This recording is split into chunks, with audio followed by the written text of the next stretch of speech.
Fight till the finish. Dưới cái trận đấu trong cái đó, một kia con nào, cả trứng chỉ một tổ kia, ya, ya đi, ya, tổ kia con chỉ một cái tổ kia rồi nó, không được chơi, cái trận đấu trong cái thiệt, wow, cái tổ kia, cái này bảo cái đầu stop đi, tổ kia con nào, wow, có bao trời. Tổ kia, chỉ một tổ kia, có chỉ sử dụng không nữa, ôi, có tên chỉ một thì có dùng không bao giờ, là xin nó, sắp cũng thôi chỉ tháo lú rồi, nó có sử dụng,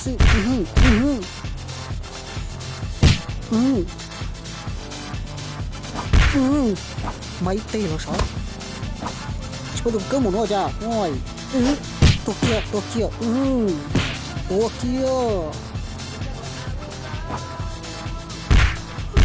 kia kan cuma kok tổ kia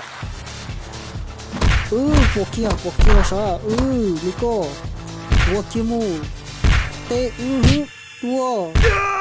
giờ có tu nuôi có chỉ số đó có không thấy đâu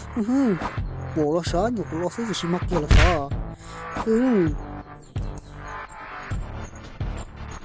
chỉ mua cái tổ kia rồi nó đó là sao tua kia mu con cuma kok ये कुछ चुंदर पूरा ये मोटो बोलो सा ओए लूंटी लू संग ना कुछ बोल जा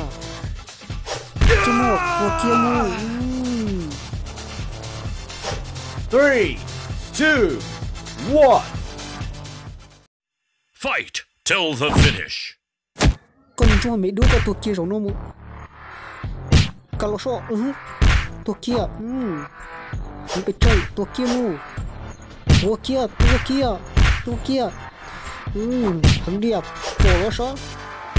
chứ mua tua mu chết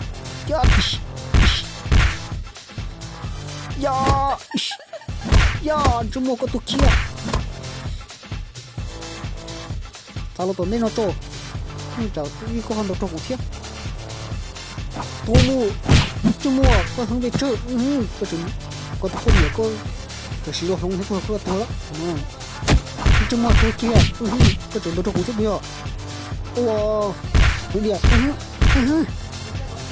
không phải chơi cao số chứ mua tua mu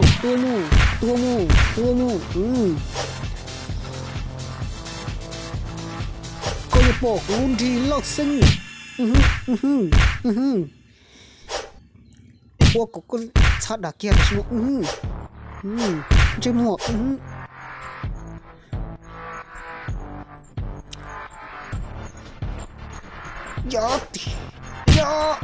muốn nhổ tay kia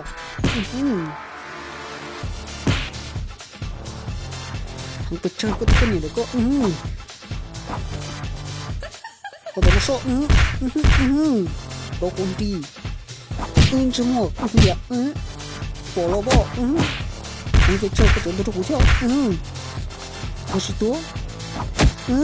chứ mua không phải chơi rồi chứ cô kia là sao có tao như vậy không phải đi không phải chơi tao là sao luôn chi